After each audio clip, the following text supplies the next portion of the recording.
میری ماں بہنوں، تمہیں میک اپ سے کوئی منع نہیں کرتا، اور جاؤ مولوی جرجیس ایک ذمہ دار منچ پر بیٹھ کر، کرسی پر بیٹھ کر تمہیں ذمہ داری سے کہتا ہے تمہارے سامنے کہ تمہیں میک اپ کرنے سے میں کبھی نہیں منع کرتا ہوں، اور نہ کر رہا ہوں، شوق سے کرو۔ ایک چیز کی اور اجازت دیتا ہوں، فیئر اینڈ لولی تھوڑی سی نہیں، پوری کی پوری نکال کے لگا لو، میں منع نہیں کر رہا ہوں، جائز ہے تمہارے لیے۔ ہیں یہ مولانا کیا کہہ رہے ہیں؟ ہاں، پاؤنڈز کی کریم پوری نکال کے لگا لو۔ کل تک میں نے کہا تھا لپسٹک عورتیں نہیں لگائیں، لیکن ساری کمپنیوں نے ذمہ داری کے ساتھ یہ بیان لکھ کر WHO کو دے دیا ہے کہ ہم لپسٹک میں خنزیر کی چربی، سور کی چربی نہیں ملا رہے ہیں۔ اس بیان کے آ جانے کے بعد مولوی جرجیس اب تمہیں کھل کے اجازت دیتا ہے کہ تم اپنے ہونٹوں پر جتنی لپسٹک چپڑنا چاہو چپڑو، لیکن یاد رکھنا صرف اپنے گھر کے اندر، اپنے شوہر کے لیے۔ سمجھ رہے ہو؟ اللہ کے رسول نے فرمایا کہ مرد کی خوشبو وہ ہے جو اٹھتی ہو اور مہکتی ہو، عورت کی خوشبو وہ ہے جس کا رنگ دکھائی دیتا ہو لیکن اس کی خوشبو چھپی ہوئی ہو۔ یعنی عورت خوشبو لگا کر، پرفیوم لگا کر گھر سے باہر نہیں نکل سکتی، چمیلی کا تیل لگا کر گھر سے باہر نہیں نکل سکتی، ڈابر آنولا کا تیل لگا کر گھر سے باہر نہیں نکل سکتی، خوشبودار کوئی چیز لگا کر گھر سے باہر نہیں، کیونکہ عورت کی خوشبو، عورت کی زینت اس خوشبو میں ہے جس کی خوشبو ظاہر نہ ہوتی ہو، دوسرے کو نہیں لگتی ہو، اور اس کا رنگ ظاہر ہو۔ لپسٹک لگائیے، رنگ ظاہر ہے، کریم پاؤڈر لگائیے، پڑوس کی عورت بتا دے کہ آج تو بہت زیادہ لگی ہے، تم تو کالی تھی، آج تو ہیما مالنی لگ رہی ہو۔ کوئی حرج کی بات نہیں ہے، خوب لگاؤ، میں منع نہیں کر رہا ہوں، لیکن گھر کے اندر عورت کی زینت ظاہر ہو جائے، شوہر کو اس کا رنگ ظاہر ہو، لپسٹک، لیکن باہر لگا کے نہیں نکل سکتی ہو۔ باہر لگا کے نکلو گی تو پتہ نہیں لگتا ہے جیسے پتہ نہیں کس مرد کا خون چوس کے آ رہی ہے، باہر نہیں۔ شوہر گھر میں ہے تو شوہر دیکھ رہا ہے، زیادہ سے زیادہ اتنا سوچے گا کہ میرا خون چوسا، وہ تو زندگی بھر چوستی ہو تم، آج چوس لیا تو کیا ہو گیا، کوئی مسئلہ نہیں۔ عورت گھر میں لپسٹک بھی لگا سکتی ہے، کریم پاؤڈر بھی لگا سکتی ہے، جو چیز نہیں لگا سکتی یا نہیں کر سکتی ہے وہ صرف یہ ہے کہ عورت اپنے سر کے بال نہیں کاٹ سکتی ہے، اتنے بھی نہیں۔ عورت اگر حج کرنے کے لیے گئی ہے یا عمرہ کرنے کے لیے گئی ہے تو حج اور عمرے میں خانہ کعبہ کا طواف کرنے کے بعد، صفا اور مروہ کی سعی کرنے کے بعد، جب وہ حلال ہوگی اور احرام کی حالت سے نکلے گی، تب وہ اپنے سر کے سارے بال ایسے، دیکھیے یہ بال پیچھے ہے نا، پیچھے، تو وہ ایسے کر کے سارے بالوں کو آگے کر لے گی عورت، ایسے کر کے یہاں آگے، اور آگے بال کر کے ایک انگل اپنے لپیٹے گی، ایسے نیچے سے ایک انگل بس یہاں تک لپٹ جائے، ایسے کر کے یہ بس اتنا، اور اس انگلی میں جتنے بھی بال لپٹ جائیں گے اس کے پیچھے سے ایسے کرے گا، اور نیچے سے ایک انگل بال، اتنے وہاں سے اس کو کاٹ دیا جائے گا، اتنا بس۔ حج کے میدان میں صفا مروہ کے چکر کے بعد بھی عورت کو ایک انگل سے زیادہ بال کاٹنے کی اجازت محمد رسول اللہ نے نہیں دی ہے۔ کیسے ماں باپ ہو، کیسے سرپرست ہو جو اپنی بیٹیوں کو بیوٹی پارلر پر جا کر کھلے عام آدھے سر کے بال کاٹنے کی اجازت دے رہے ہو۔ حرام ہے عورتوں کا اپنے سر کے بالوں کو کاٹنا۔ نقلی بال لگانا یہ بھی حرام ہے، جس کو ہم کہہ سکتے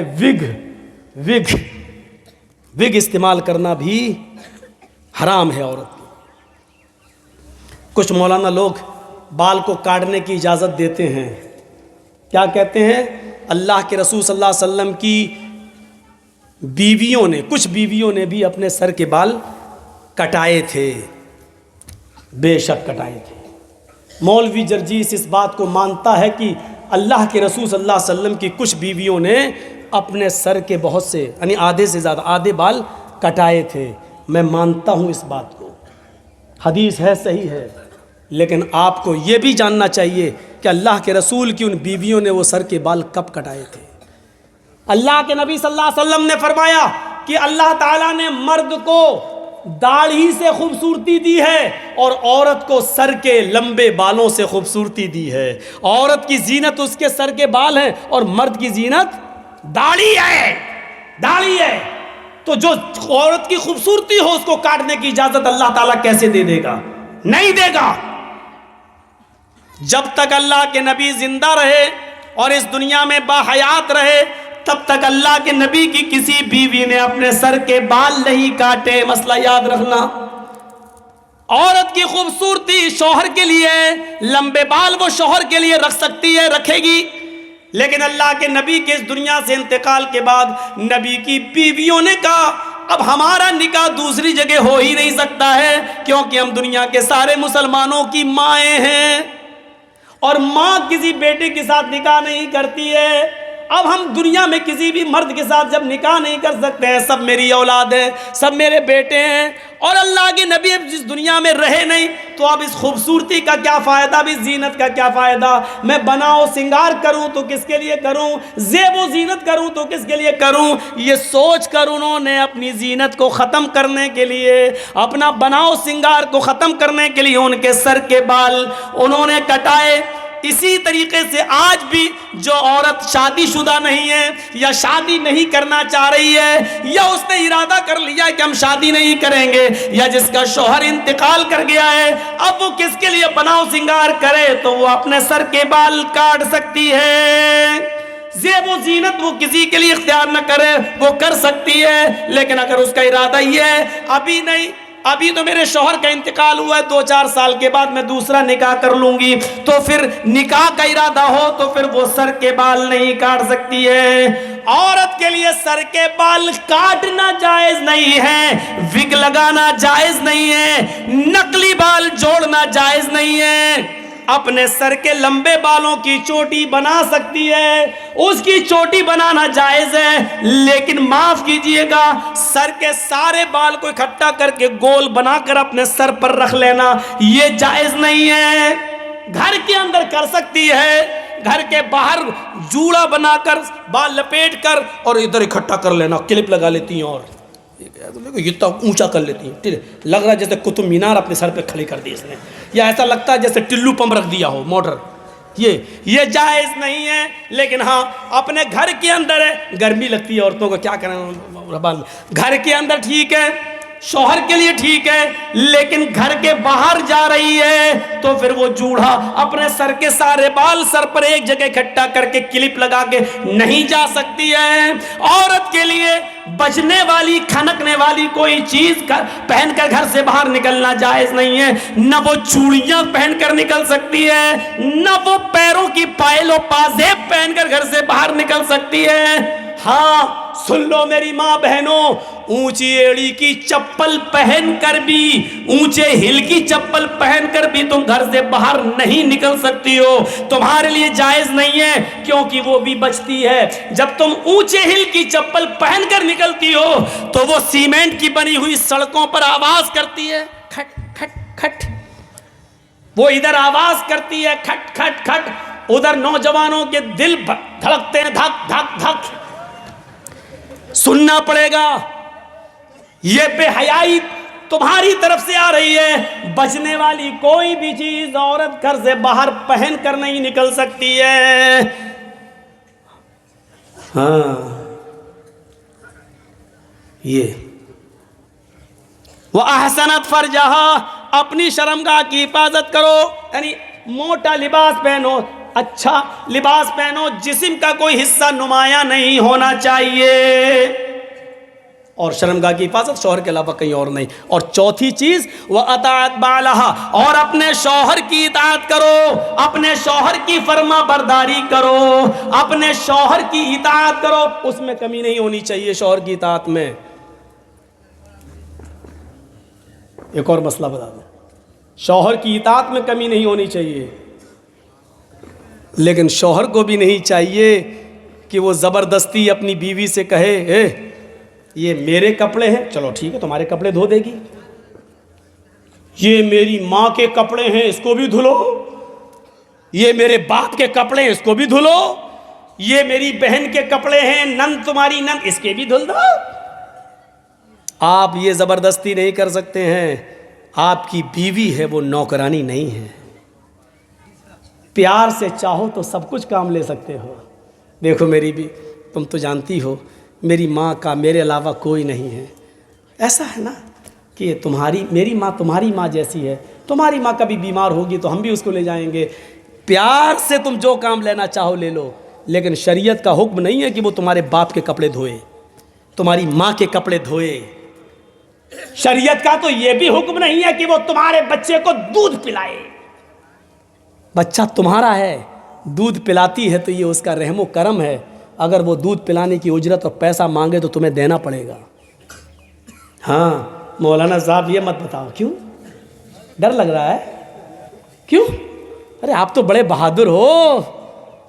آپ تو بھک منگنی گاڑی پر جو ملی ہے یاما اور ہیرو ہونڈا، اس پر ساڑی پہنا کر نئی نویلی اور الٹا بیوی کو موٹر سائیکل پہ بٹھا کے چلتے ہو، لپسٹک لگوا کے اور دکھاتے ہو کہ دیکھو یہ میری بیوی ماشاءاللہ کتنی خوبصورت ہے دیکھو، اور بعد میں چرچے ہوتے رہے فلاں کی بیوی کتنی خوبصورت. یہ تو تم نے دن دکھائے ہیں نا، تم نے یہ دن دکھائے ہیں. اب وہ شادیوں میں اچھے کپڑے پہن کے جا رہی ہے تو تمہیں برا کیوں لگ رہا ہے؟ لے کے تو تم گئے ہو. میری بہنوں ایک نصیحت تمہارے لیے بھی سنو. اکثر شکایتیں سننے میں آتی ہیں، کیا میرا شوہر 12 بجے رات میں گھر آتا ہے، میرا شوہر 1 بجے رات میں گھر آتا ہے. ہاں بہت غلط کرتا ہے، نہیں آنا چاہیے.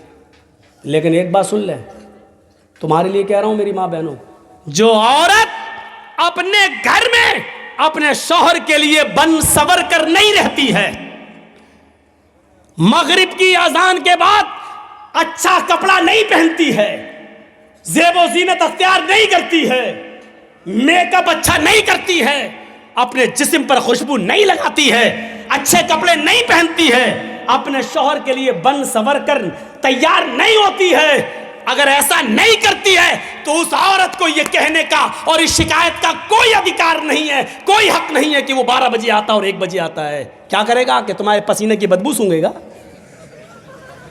کیا کرے گا کہ وہ تمہارے لیے مغرب کے بعد تمہارے گھر میں بیٹھ کے کیا کرے گا؟ تمہاری لنترانی سنے گا وہ؟ ہاں تمہیں شکایت کا پورا حق ہے. جب مغرب کے بعد منہ ہاتھ دھل کر میک اپ کر کے لپسٹک لگا کے کریم پاؤڈر لگا کے نہیں چپڑ کے اچھے کپڑے پہن کر تم ریڈی رہو اور اپنے شوہر کو 10 بار فون کرو، کہاں ہو جلدی آؤ نا میں سو جاؤں گی پھر آؤ گے. 10 بار فون کرو، بلاؤ، پھر تمہیں شکایت کا حق ہے کہ میرا شوہر میرے پاس نہیں آتا ہے. رہو گی گھر میں بھنگن بن کر، پھر وہ آئے گا رات کے، کیا کرے گا وہ آ کر؟ پھر تو وہ اسی آفس والی کے پاس بیٹھے گا جس آفس میں اس کے ساتھ کام کرتا ہے، کیونکہ وہ اس کے لیے بن ٹھن کر بیٹھی ہوئی ہے. اگر رات میں کوئی شوہر 1 اور 2 بجے تمہارے گھر آ رہا ہے تو اس کی ذمہ دار بھی تم ہو. تم نے کیسے اس کو اتنی آزادی دی ہے؟ تمہارے پیار میں کوئی کمی ضرور ہے، تمہارے میک اپ اور زیب و زینت میں کوئی کمی ضرور رہ گئی ہے، ورنہ وہ مغرب کے بعد گھر چھوڑ کے جاتا کیسے ہے سمجھ میں نہیں آتا مجھے.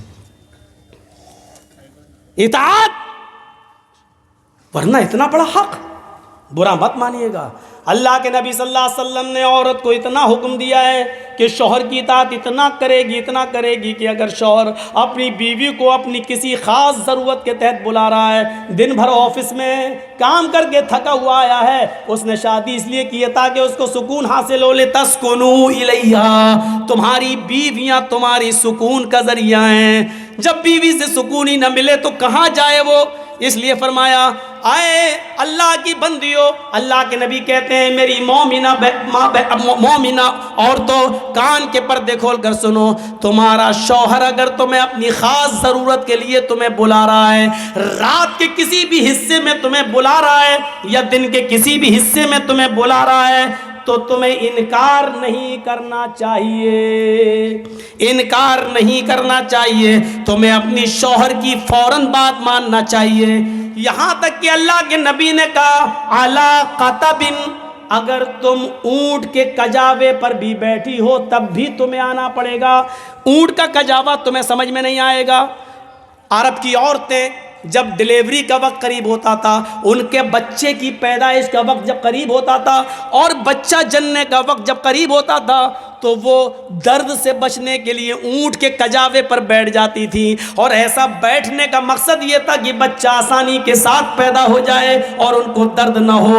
اللہ کے نبی نے فرمایا میری ماں بہنوں شوہر کا اتنا خیال رکھا اللہ کے نبی نے، اس کو غلط راستے پہ نہ جانے دیا جائے، اس پر تمہیں اتنا خیال رکھنا پڑے گا۔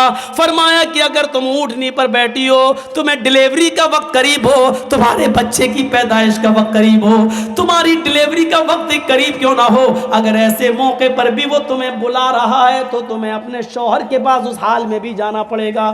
حالانکہ یہ ایک مقصد ہے بتانے کا، یعنی اتنا بڑا مقام ہے، لیکن اتنا بڑا ظالم کوئی شوہر نہیں ہوگا جو اپنی بیوی کو اس حال میں بلائے گا کہ بچہ پیدا ہونے والا اور ہم اس کو اس حال، اتنا ظالم نہیں ہوتا کوئی مرد، اتنا ظالم نہیں ہوتا ہے۔ لیکن ایک مرد کی اہمیت بتائی ہے کہ دیکھو وہ دن بھر تھکا مارا آیا ہے، وہ باہر اس نے ہزاروں قسم کی لڑکیوں کو دیکھا ہے، اس کا دل بہک بھی سکتا ہے، پھسل بھی سکتا ہے، اس لیے اس کو سب سے زیادہ گھر آنے کے بعد تمہارے سکون کی ضرورت ہے۔ سنو میری، اللہ کے نبی نے فرمایا سنو اللہ کی بندیو، تمہارا شوہر اگر تمہیں اس حال میں بلاتا ہے کہ تم چولہے پر بیٹھی ہو، روٹی پکا رہی ہو، تب بھی تمہیں سب کو چھوڑ کے آنا پڑے گا۔ روٹی جلتی ہے تو جل جائے، ہانڈی میں گوشت پکتا ہے، جلتا ہے تو جل جائے، جلدی سے گیس چولہا بند کرو اور اپنے شوہر کے پاس جاؤ، فوراً تمہیں اس کا حکم ماننا پڑے گا۔ حالانکہ اتنا بڑا ظالم بھی کوئی نہیں ہوگا جو یہ کہے گا کہ روٹی چھوڑ کے آ، اتنا بڑا ظالم بھی کوئی نہیں ہوگا۔ بتانے کا مقصد یہ ہے کہ وہ جس وقت بھی تمہاری ضرورت کو محسوس کرے گا تمہیں اس کے پاس جانا پڑے گا۔ اور مردوں کو بھی حکم ہے کہ وہ اپنی بیوی کو ناجائز طریقے سے نہیں ستائیں، اس کے بخار کا خیال رکھیں، اس کے درد کا خیال رکھیں، اس کی نیند کا بھی خیال رکھیں، کیونکہ صبح تمہیں تو اٹھنا نہیں ہے، تمہارے بچوں کو تیار کرنا اس کی ذمہ داری ہے، اسکول بھیجنا اس کی ذمہ داری ہے، ان کا بریک فاسٹ تیار کرنا ان کی ذمہ داری ہے۔ اس لیے بہتر یہ ہے ایک ٹائم فکس کر لو کہ ہمیں فلاں دن تم سے ملنا ہے۔ چلیے یہ کوئی ضروری نہیں ہے، اس میں تو میاں بیوی کے حقوق میں یہ کوئی چیز نہیں ہوتی، جب دونوں کا موڈ ہو جائے تو آدمی آگے بڑھ ہی جاتا ہے، شریعت میں اس کی کوئی ممانعت نہیں ہے۔ لوگ کہتے ہیں دن میں نہیں کرنا چاہیے، لڑکا اندھا پیدا ہوگا، یہ تم اپنے باپ دادا کی حدیثیں اپنے پاس رکھو اور اپنی جیب میں رکھو۔ اللہ کے رسول نے تو عورت کو حکم دیا ہے کہ نفلی روزہ تم اپنے شوہر کی اجازت کے بغیر نہیں رکھ سکتی ہو سکتا ہے کہ دن میں تمہارے شوہر کو تمہاری ضرورت پڑ جائے اور تم کہہ دو میں روزے سے ہوں اور اس کے دل میں آگ لگ جائے، پھر وہ غلط راستے تلاش کرتا پھرے۔ اس کا مطلب یہ ہوا کہ دن کے بھی کسی حصے میں شوہر اپنی بیوی سے ہم بستری کر سکتا ہے۔ کل یہ نہ ہو چاہے کہ ہوٹلوں میں بیٹھ کے مولانا بڑا بدتمیز تھا، کیسی کیسی باتیں کر گیا، یہ دین کا ایک حصہ تھی، میں بتا رہا ہوں آپ کو۔ تو اطاعت بالا اپنے شوہر کی اطاعت کرو۔ اس میں اب تو پرچہ جیب میں رکھنا پڑے گا، ٹائم۔ اب ایک دو باتیں اور سن لیجئے، بڑی دلچسپ بات ہے۔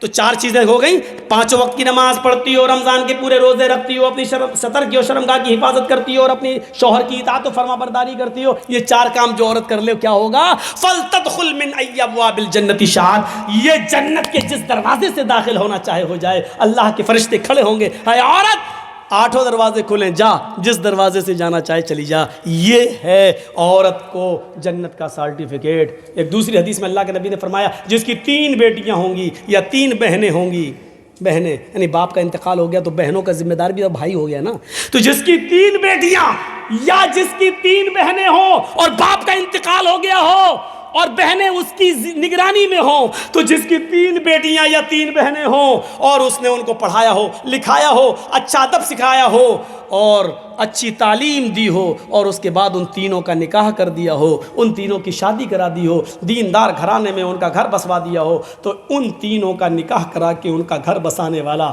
ان بہنوں اور بیٹیوں کا گھر بسانے والا جنت میں میرا پڑوسی بن کر رہے گا۔ کہاں رہے گا؟ جنت میں میرا پڑوسی بن کر رہے گا۔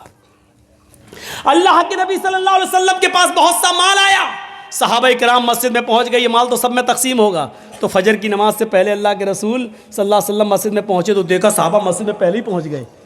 ابھی اذان ہوتی تھی تب آتے تھے، آج تو یہ پہلے ہی آ گئے۔ تو اللہ کے رسول نے فرمایا لگتا ہے شاید تمہیں خبر مل گئی کہ آج مال تقسیم ہوگا۔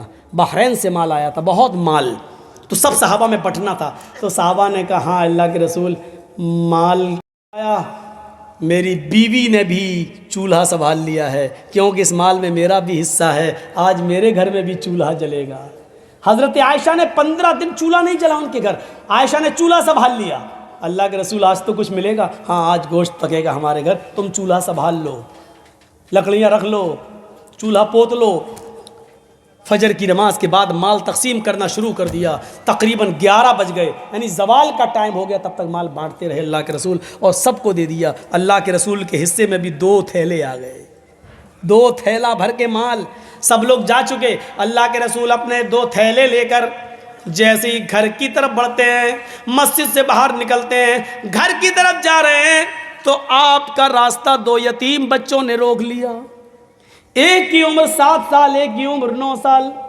ایک نے دایاں تھیلا پکڑ لیا، ایک نے بایاں تھیلا پکڑ لیا۔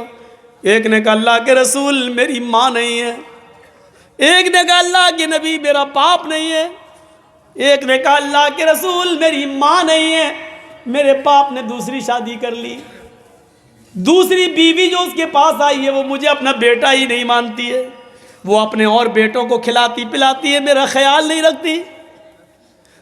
دوسرے نے کہا اللہ کے نبی میرا باپ نہیں ہے، ادھر میری ماں نے دوسری شادی کر لی، وہ باپ مجھے کچھ نہیں سمجھتا ہے، اور وہ میری ماں کا غلام سا بن کے رہ گیا ہے۔ اے اللہ کے نبی صلی اللہ علیہ وسلم مجھ پر رحم کیجیے۔ دائیں نظر ڈالی تو 7 سال، بائیں نظر ڈالی تو 8-9 سال، ہاتھ کی بندش ڈھیلی پڑ گئی۔ یہ تھیلا اس بچے کو دے دیا اور وہ تھیلا اس بچے کو دے دیا۔ دونوں بچے دونوں تھیلے لے کے جانے لگے، اور اللہ کے نبی یوں کھڑے ہو کر ان دونوں یتیم بچوں کی طرف نظر ڈالنے لگے، اور اس وقت تک ان یتیم بچوں کو دیکھتے رہے جب تک کہ وہ دونوں یتیم بچے نبی کی آنکھوں سے دور نہیں ہو گئے۔ پھر دروازے کو دستک دی، حضرت عائشہ دوڑتی ہوئی آئیں، دروازہ کھولا، دیکھتی کیا ہے، جس پوزیشن میں دونوں ہاتھ خالی کر کے اللہ کے نبی جس حال میں گئے تھے اسی حال میں واپس آ گئے، ہاتھ میں کچھ نہیں ہے۔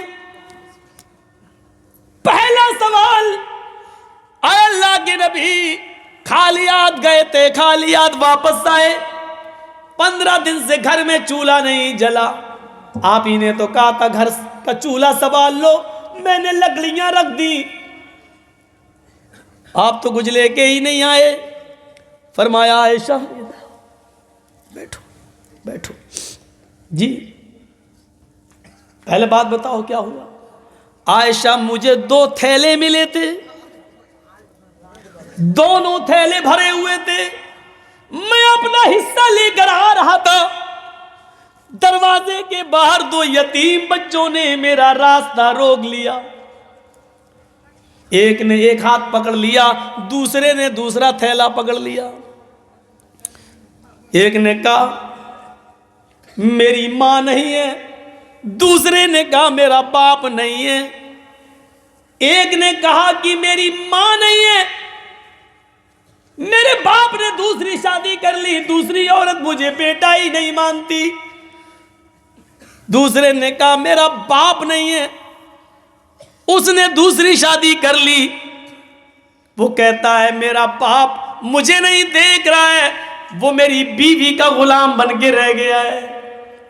عائشہ ایک کی عمر 7 ایک کی عمر 9. میرے ہاتھوں کا میں کمزوری آ گئی, میرے ہاتھ ہلنے لگے. عائشہ میں نے اپنا تھیلا ایک 7 سال کے بچے کو دے دیا, دوسرا 9 سال کے بچے کو دے دیا. رو رہے ہیں اللہ کے نبی. حضرت عائشہ آنسو پوچھتے ہوئے کہتی ہیں کام تو اچھا کیا آپ نے, ٹھیک ہے, لیکن اے اللہ کے رسول سارا دینا کیا ضروری تھا؟ سارا ہی دے دیتے, لیکن اتنا تو دونوں تھیلوں میں سے نکال لیتے کہ 2 مٹھی اس میں سے 2 مٹھی اس میں سے, اور پھر سب دے دیتے کہ آج میرے گھر میں بھی چولہا جل جاتا.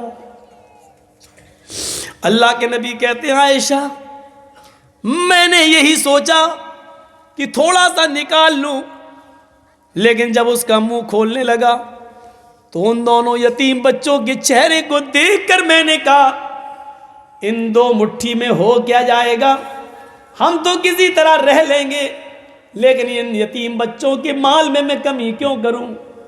میں نے دونوں دے دیا. عائشہ یتیمی کا درد کیا ہوتا ہے یہ تم نہیں جانتی ہو, میں جانتا ہوں.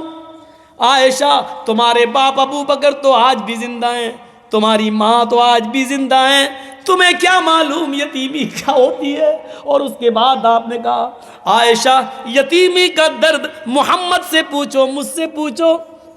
جب گھر میں پیدا ہوا آمینہ کے پیٹ سے, اپنی ماں کے پیٹ سے جب باہر آیا تو میرے باپ میرے پیدا ہونے سے 2 مہینے پہلے گزر گئے. عائشہ جب میری ماں 6 سال کی عمر میں مجھے میرے باپ کی قبر پہ لے گئی اور پہلی بار میں نے اپنے باپ کی قبر کو قریب سے دیکھا, اس وقت میں جانتا نہیں تھا, اتنا جانتا تھا کہ اس قبر میں جو سو رہا ہے وہ کبھی اٹھے گا نہیں, لیکن کبھی اٹھے گا جب ملاقات ہوگی. میری ماں مجھے میرے باپ کی قبر دکھا رہی تھی, میں اپنے باپ کی قبر کو غور سے دیکھ رہا تھا اور رو رہا تھا. پیچھے میں نے پلٹ کے دیکھا تو میری ماں بے ہوش پڑی تھی. میں نے ہاتھ پیر چلائے تو دیکھتا ہوں کہ اس کی روح نکل چکی ہے. باپ کی قبر کے اوپر, باپ کی قبر کو دیکھتے دیکھتے, باپ کے صدمے میں روتے روتے اسی قبر کے پاس مقام ابوا میں نے اپنی ماں کو بھی کھو دیا. 6 سال کی عمر میں میری ماں بھی مجھے چھوڑ کے چلی گئی. میں 8 سال کا ہوا تو میرے دادا بھی مجھے چھوڑ کے عبد المطلب چلے گئے. یتیمی کا سفر میں نے طے کیا ہے, یتیمی کا درد میں جانتا ہوں کہ کیا ہوتا ہے, تمہیں نہیں معلوم. عائشہ دیکھو ظہر کی اذان کی آواز آ رہی ہے, اب مجھے مسجد میں جانے دو.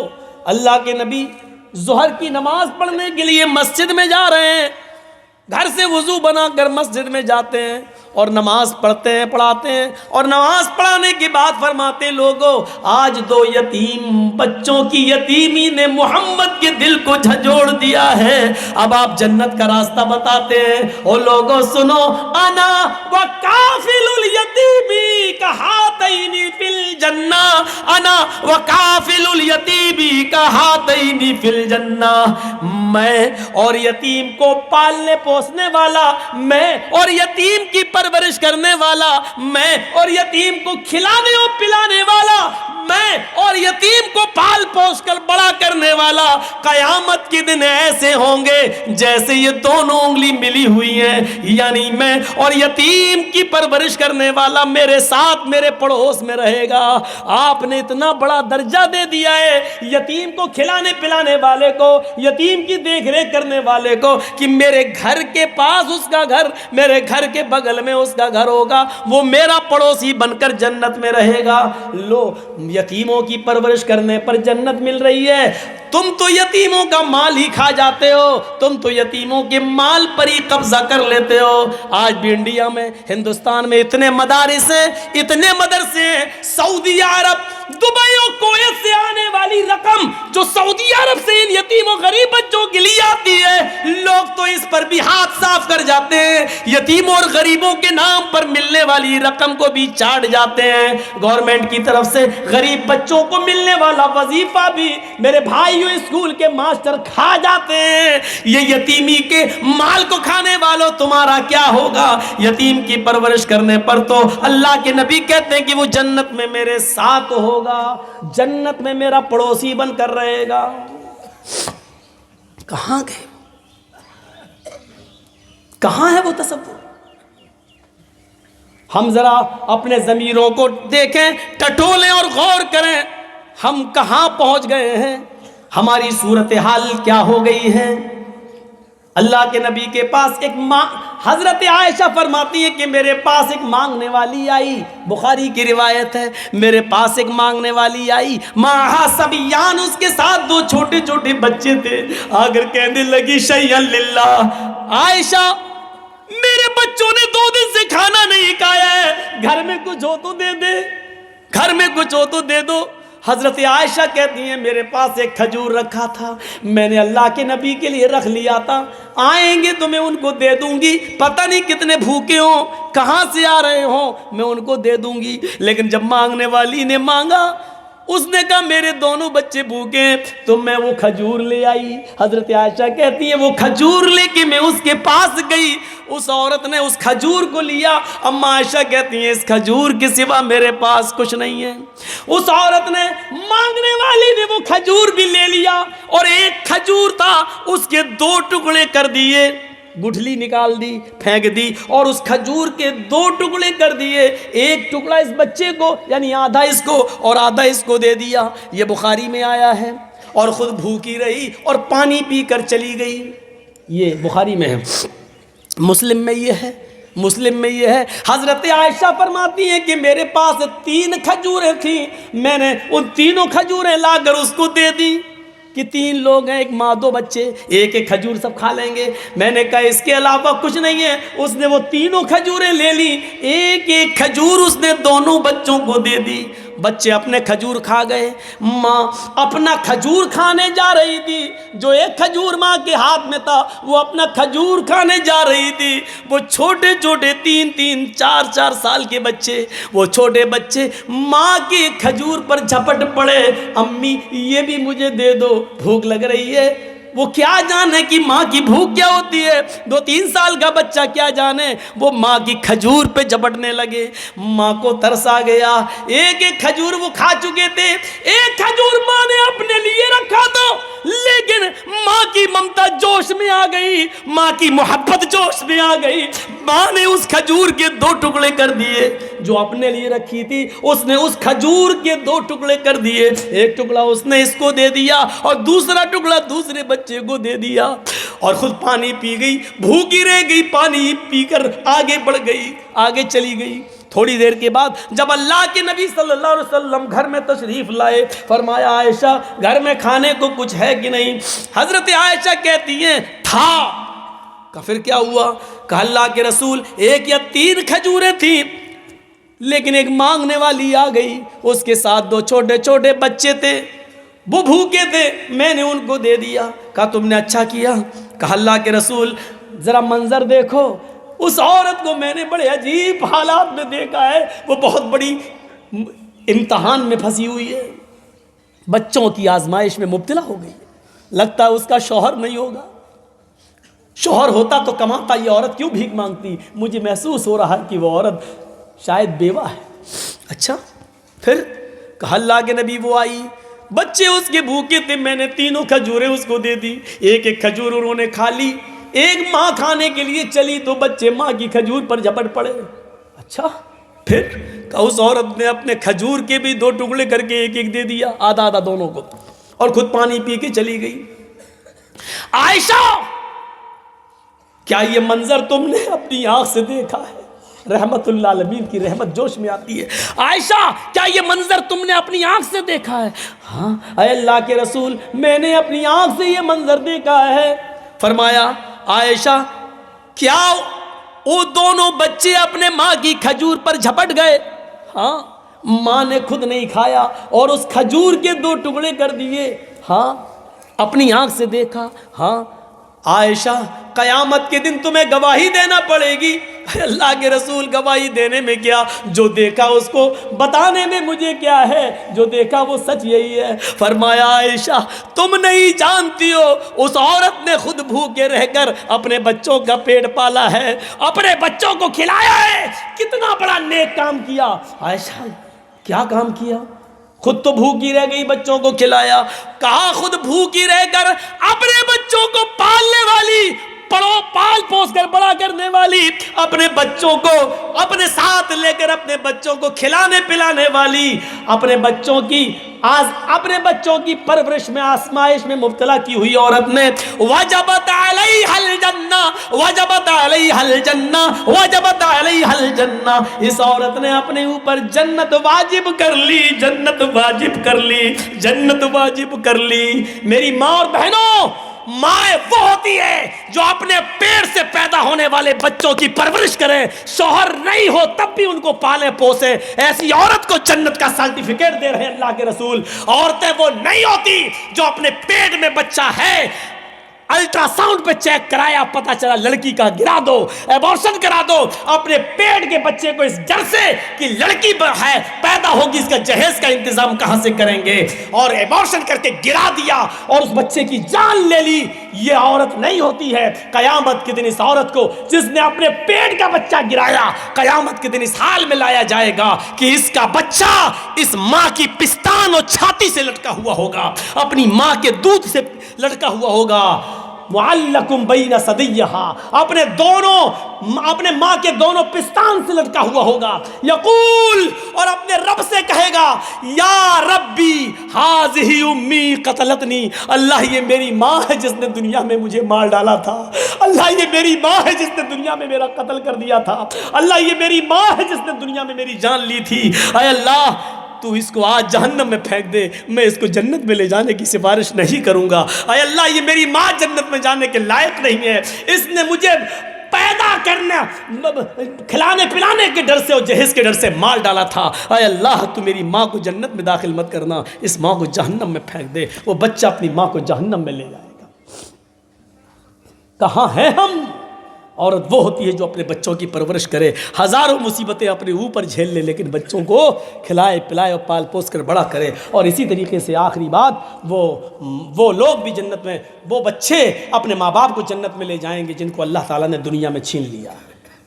2 مہینے کا بچہ مر گیا، 5 مہینے کا مر گیا، 1 سال کا، 2 سال کا، 5 سال کا، 7 سال تک جو بچے دنیا میں مر جاتے ہیں اور ان کے ماں باپ ان بچوں کے انتقال پر صبر کرتے ہیں، قیامت کے دن یہ بچے اپنے ماں باپ کو جنت میں لے جائیں گے. صغارہم دعامیس الجنہ، یہ چھوٹے چھوٹے بچے جن کی روحیں نکال لی جاتی ہیں جنت کے اندر بے روک ٹوک گھومتی رہیں گی، جنت میں گھوم رہی ہیں ان کی روحیں. قیامت کے دن جب حساب و کتاب ہوگا تو ان کے ماں باپ جہنمی ہوں گے. اللہ کہے گا فرشتوں ان کو سب کو جہنم میں ڈال دو. جیسے وہ جہنم کے دروازے پہ پہنچیں گے اللہ کہے گا رک جاؤ. کہا کیا؟ ان کے بچوں کو میں نے دنیا میں ان سے چھینا تھا، وہ جنت کے اندر ٹہل رہے ہیں، جاؤ ان کے بچوں کو لے کر آؤ جنت سے. یہ تو جنت میں جا نہیں سکتے، ان کے بچوں کو لے کے آؤ جنت سے اور ان سے ملوا دو. یہ ان کے اوپر ظلم ہوگا، بغیر ملائے ہوئے ان کو جہنم میں ڈال دو. نہیں، ان کے بچوں کو ان سے ملوا دو. فرشتے ان کے بچوں کو لے کے آئیں گے اور ان کے ماں باپ سے ملوایا جائے گا. تھوڑی دیر ملاقات کرنے کے بعد حکم ہوگا ان بچوں کو جنت میں لے جاؤ اور آئے فرشتوں ان کے ماں باپ کو جہنم کے اندر ڈال دو.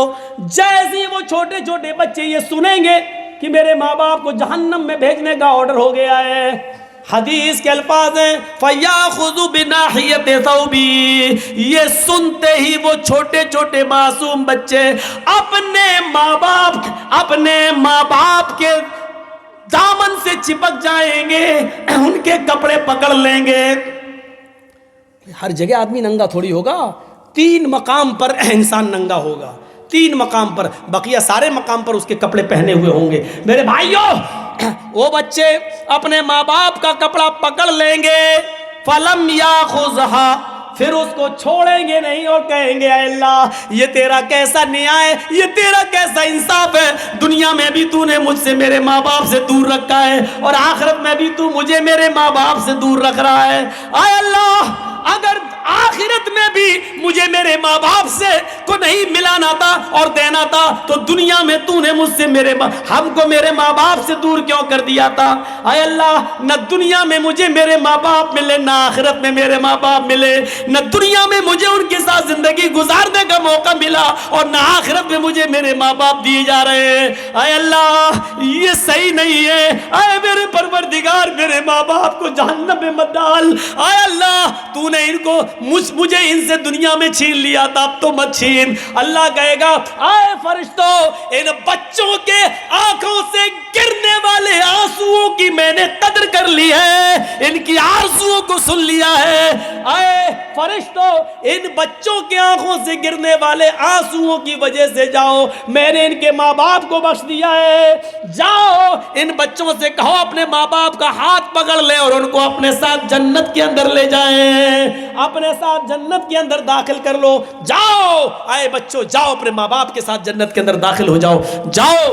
لیکن کن ماں باپ کو؟ جنہوں نے اپنے بچوں کے انتقال پر صبر کیا ہوگا، نوحہ نہیں، ماتم نہیں، گریہ وزاری نہیں، الٹے سیدھے نعرے نہیں لگائے ہوں گے، ایسے لوگ قیامت کے دن ایسے لوگ اپنے بچوں کے انتقال پر صبر کرنے کی وجہ سے جنت کے اندر داخل ہوں گے۔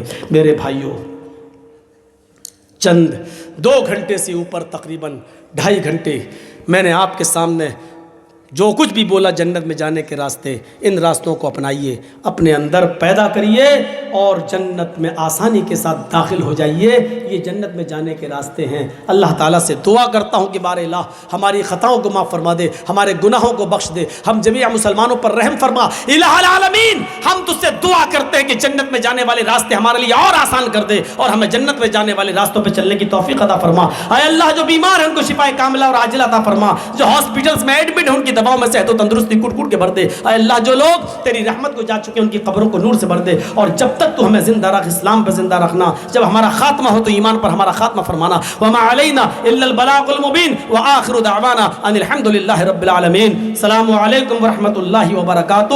جاتے جاتے آپ سے پھر گزارش، جس مدرسے کے لیے